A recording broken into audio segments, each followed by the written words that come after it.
Hey everybody, it's Scott and Rita again coming to you with Kylego number 29, where we'll mess things up and we have no idea what we'll talk about.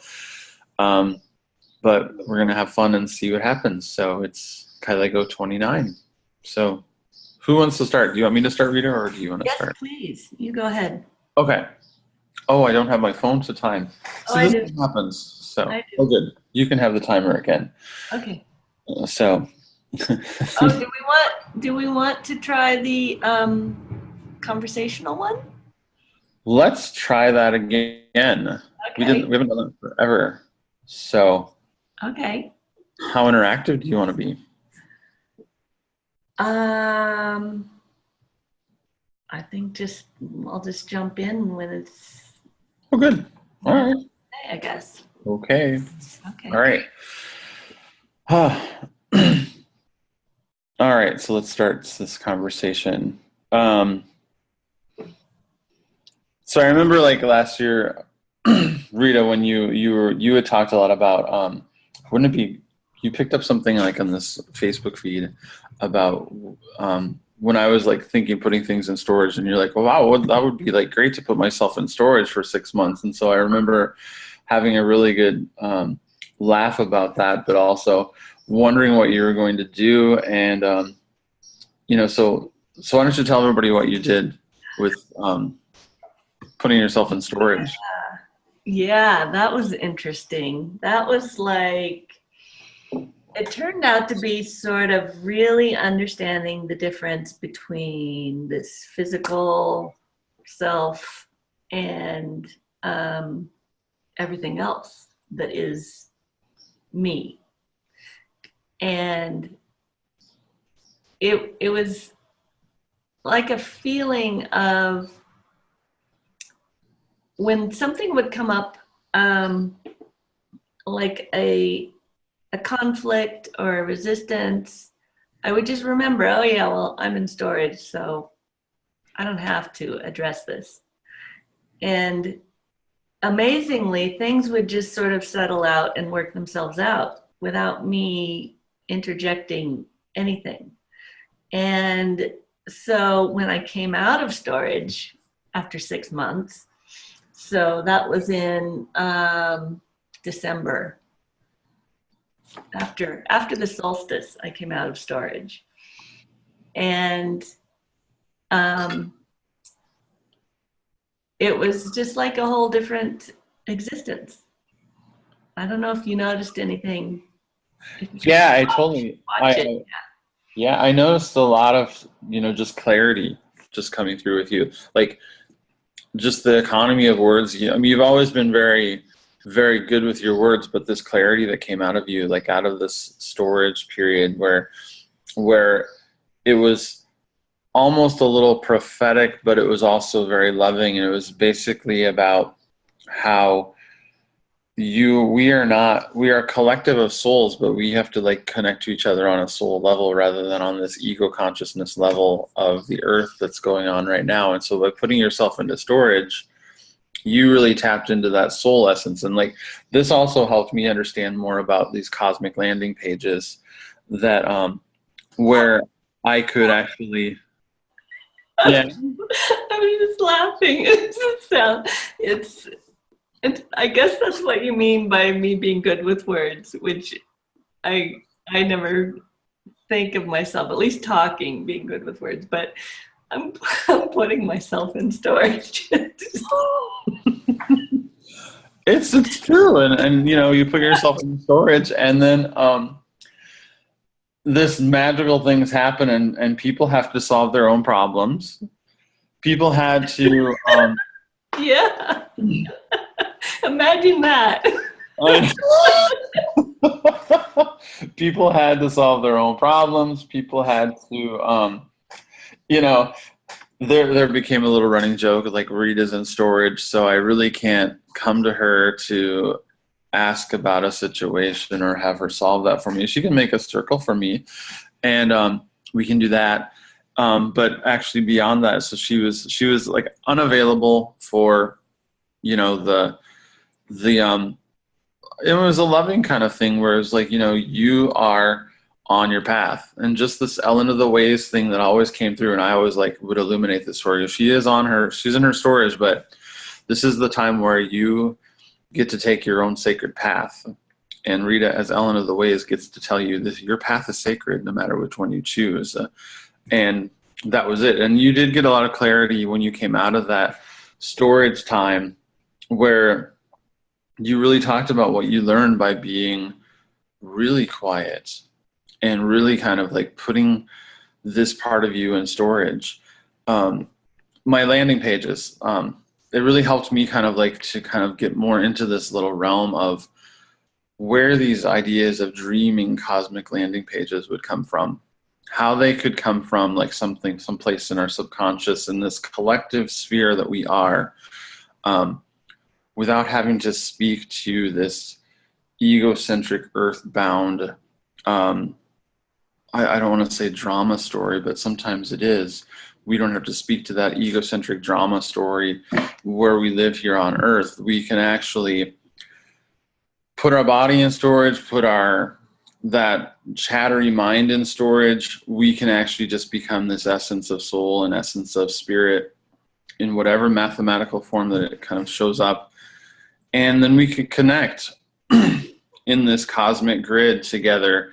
And well, it became a really interesting way to sort of gauge where somebody was, because a lot of people would just like freak out, put yourself in storage, because I'm at an age where women sort of question their worth and what their purpose is now, and some women really blossom at this age, and others really flounder, feeling, and go for cosmetic surgery or whatever, trying to get younger, and so some people would just feel nervous about that. You're putting yourself in storage. No, you're still vibrant. You're still yeah, I know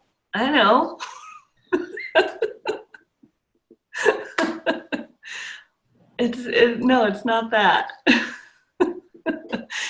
So it was like a good way to gauge if I could engage a further conversation on that cosmic level that you're speaking of. yeah, I liked there were fun little 7 of 9 references all the time too from Star Trek. So I don't know if you've ever watched Star Trek Voyager, with 7 of 9, the Borg, who had to regenerate in this regeneration chamber every night. And so there was a little cosmic joke of 7 of 9 and Rita of 9 regenerating and in storage. So, but it really helped this whole dream space, and people started like picking up on dream space things, and they started seeing you in dreams. Oh. They started seeing my dreams got better, and you actually showed up in dreams for me. And it was more of this sort of like Ellen of the Ways of the pathway in front of you, and you were like a guide for folks while you were, this metaphor of storage. You began showing up in dreams. You still participated in the community, you still talked, and you still all this, but it was just a conceptual place where I am putting myself in storage, where it's a your paths are sacred, take them. And then just the dream space was a place that you could connect, and people started talking about the dream space, talking about Rita showing up in a dream, or seeing their circle with Rita in a dream, or Rita holding a new circle for them, that was illuminating a new pathway for them. And so it was just about, this physical getting quiet, so that this mental, spiritual, emotional, astral, cosmic could actually come out. And you talk about that when you come out of this storage, about how like some of the things you say about like our relationship to the earth, our relationship to where we are born and how we're born. You start speaking now. It's still brief, but it's like clarity, and people like understand it because you've given them the opportunity to see you in their dreams and in the cosmic space, and through your artwork as well. So putting yourself in storage as this metaphor was was something that other people, you know, they weren't really sure about. Your, like you said, they're like, storage sounds so like, you know, like someone said, oh, it sounds like a coffin, I'm nailing it shut. So I'm in storage, or I'm in a warehouse somewhere. And I kind of likened it to that like Warehouse 13 series that was on Sci-Fi Channel, where yeah, they are in storage, but they're just still going to, they still exist, and they're still going to make mayhem if you, mayhem in a good way. If you touch them and bring them out, and they're part of this collective of stored consciousness. And as they were all together, like, you're part of this stored consciousness. So I do believe, like, when we die, our bodies are in storage, our souls are in storage. We're there in this collective space before maybe we come back again into a new body or a new soul or a new iteration of ourselves. And so it was a metaphor of like, there's nothing wrong with taking a break, putting yourself in storage, doing something completely radical, and then coming back, receiving clarity. And so retreats became storage. All of these weird ways of approaching the same goal, the same desire to connect with other souls, with God, with divinity, with the source, with the universe, with nature. And then I come up with these weird things of quitting and putting yourself in storage, but I just really became able to feel when these phrases would come to me, that it was something that people would be able to relax into. And that was the amazing thing. It's just, it would scare them, but make them relax at the same time. So they had to pay attention to that feeling inside of them, not to what I was saying, but to what was going on inside of them. And once I put myself in storage, it was, people interpreted that however they wanted to. Some people made it into, I'm putting my ego in storage, or it just created a space where they felt safe to step in and take a look at what was going on. Maybe what I was also saying, maybe what you're saying. In the community, they decided to take a look at that because it was so different from all the other voices out there. And things just started shifting. It just opened up a path. And who would have thought putting myself in storage would be a tagline that would bring people in. And it was just an accident of mishearing something that you said. So not an accident, obviously, but it looks like that. And then you jumped on board. You're totally in storage. So how has that felt for you? Well, I think that, like, you did hit on something, like, even in sort of the new age thing, I realized too kind of early on that, when we actually take breaks, or we meditate, or we decide we're going on a retreat, we give it these like achievement names, like I'm going on a vision quest, or I'm going on a sabbatical, or I'm doing this active meditating thing for a month. And we give it these terms that are like so, empowering and achieving. And then when we say storage, people like think, oh my gosh, that's the garbage can. So we're going to be in like, so it really did speak to people's like minds about how do we kind of shed this, we're like going to get quiet and we're going to meditate. And so I've got to wear the right clothes to meditate. I've got to buy the right CDs to meditate. I've got to, I've got to find the best guru to help me meditate. So it was just all of that had to just like was swept away. when you say, and I know you're laughing, it's just when we put ourselves in storage, it's so different because we can't, you're in storage. You can't go and find the meditation CD or the clothes or the guru or the whatever. You are just forced to be with you. Right. Yeah.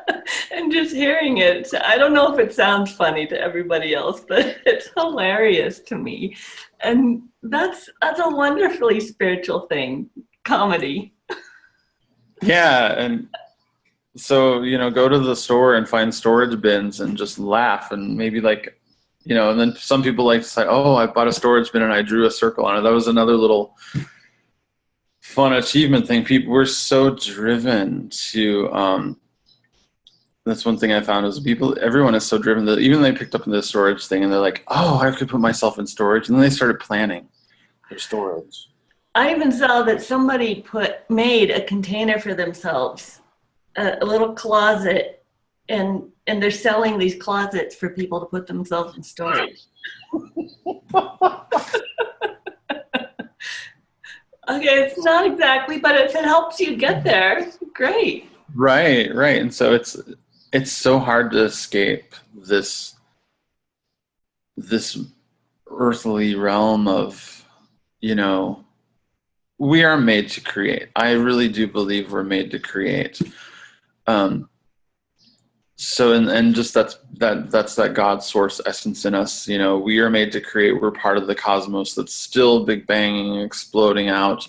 It didn't happen 6 million years ago. It's continually happening.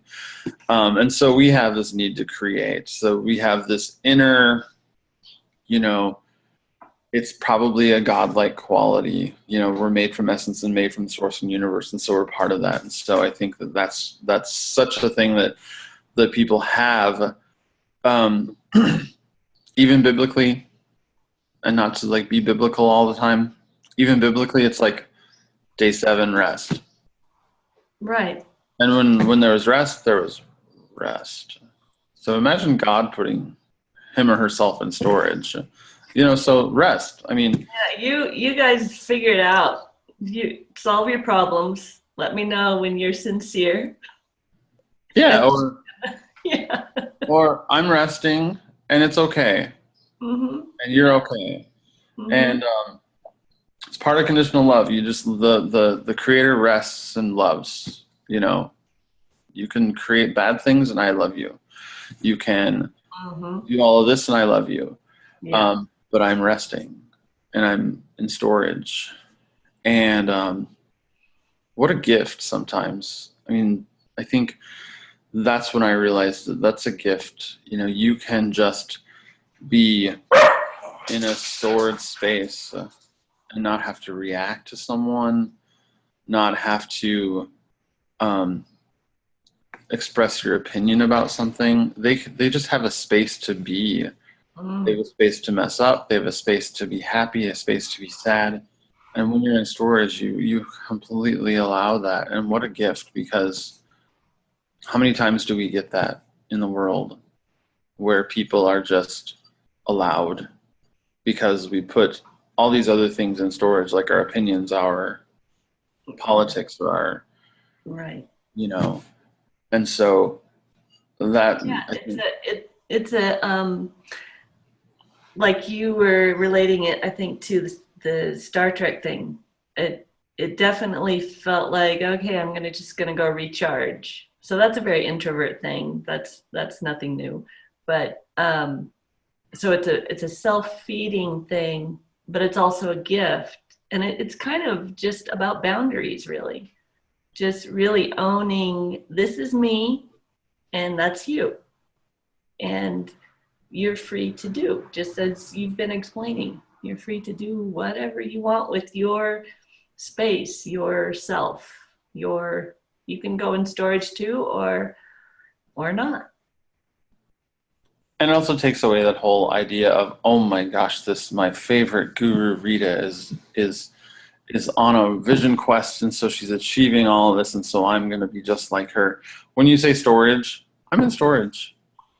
It just takes that all away, and it's it's sort of a beautiful thing because no one has to follow you. We don't have, you don't, it's a way to not tie us up in knots about sort of like this idol guru thing that kind of happens now in this new age. I always say new age and I'm always a critic about it, and yeah, can't escape it. I'm sort of in it when I talk about cosmic stuff. But it's like this, you've kind of like surrendered, and it's not, you can't like attach to it. It's that's the beauty of it. Yeah, I dare you to attach to that.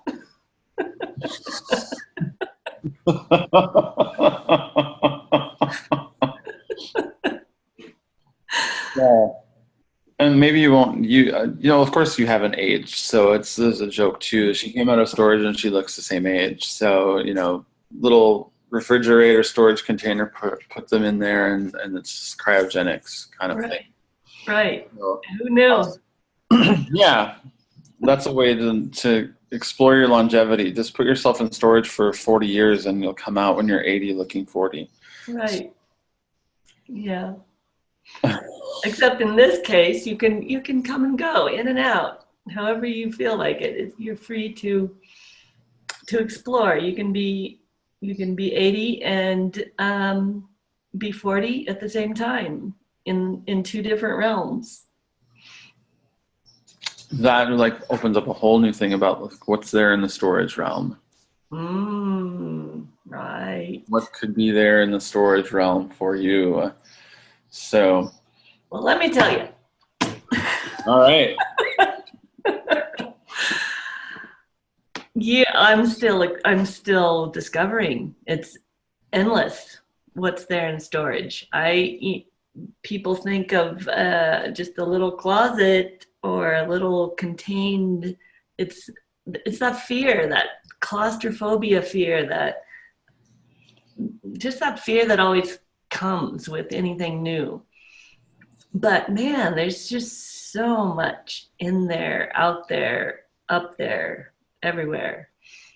And it's like what's the story with where they go in the line, The Witch in the Wardrobe, I suppose. It's that one. That's not Narnia, right? Yeah. So storage is just like a portal into that other realm, and what's there for me is different from what's there for you and everybody else. So it all totally depends on what you're willing to see when you're in there. And then when you come back to this earth place, how you see things changes because your reality has expanded.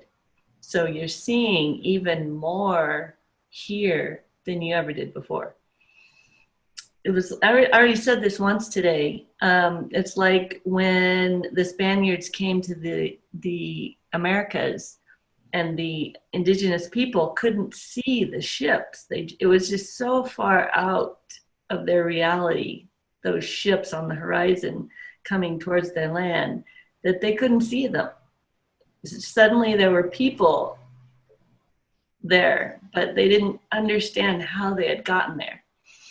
And it's kind of like that. If it's not in your reality, you can't see it.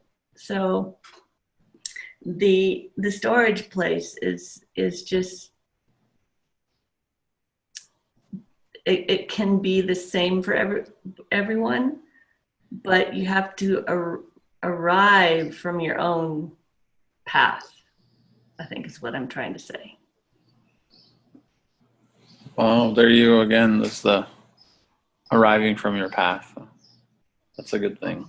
So yeah.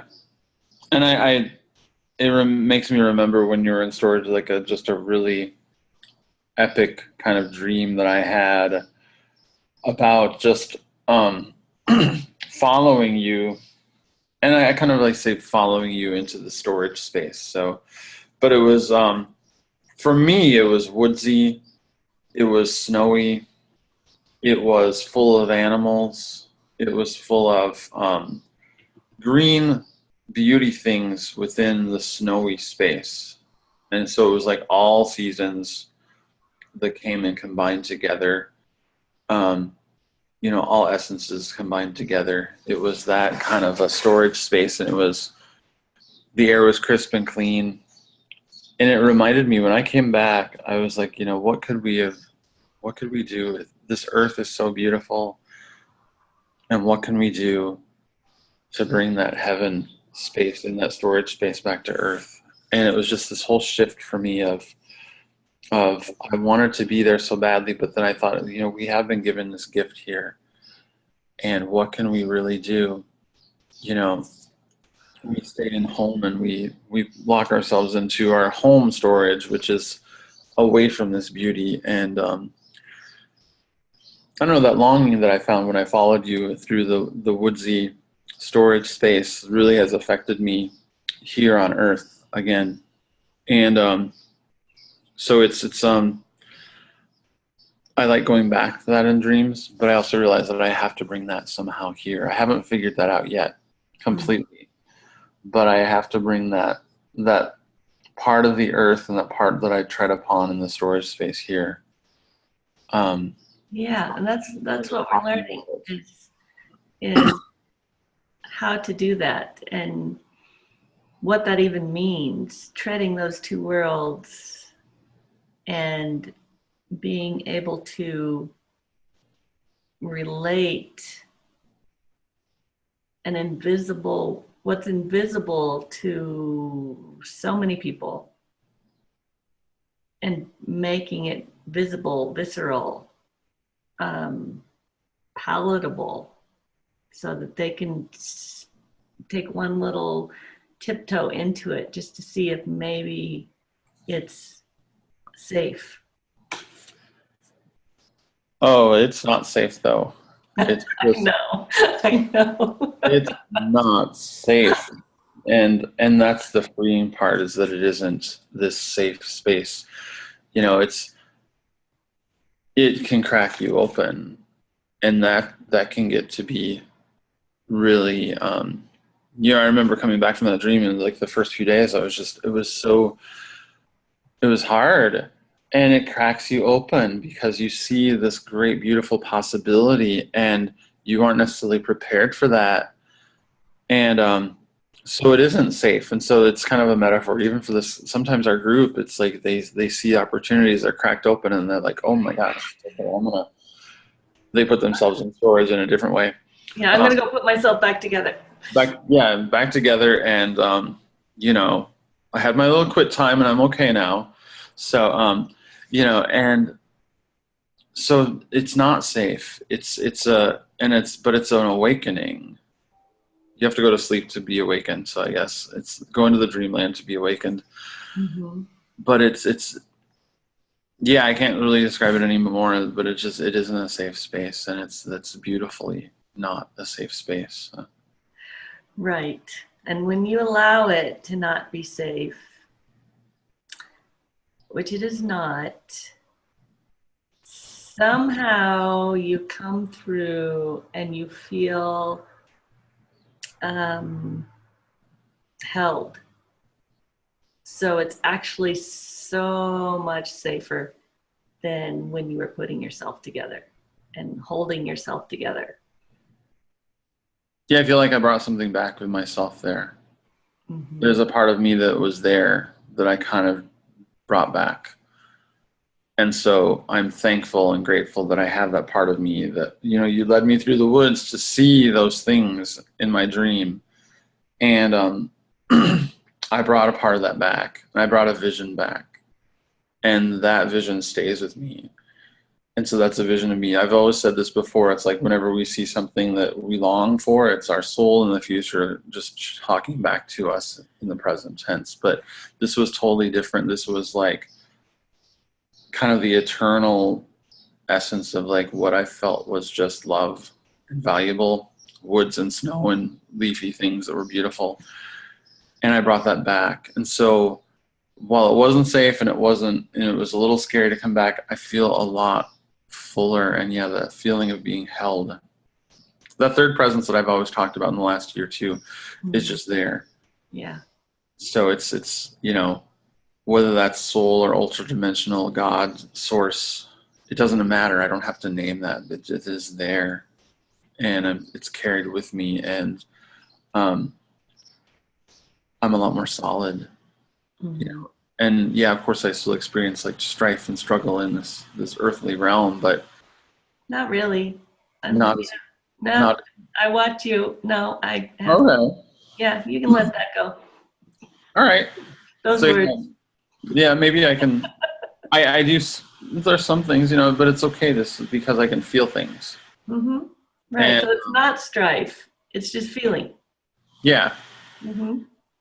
So that's the way it creeps back in. It does Yep. creep back in, because we have names for these things on Earth. When you cry, you must be struggling. So that's that creep, and so it's Right. another thing too of your clarity since you've come back to know that we don't have to label these things that way anymore. But yet we know that the world is out there, and it imposes this so much on us. So, but we can choose another path, choose another sacred path. Yeah. Mm, There it is. there it is. Thank Thank you. you. Yes.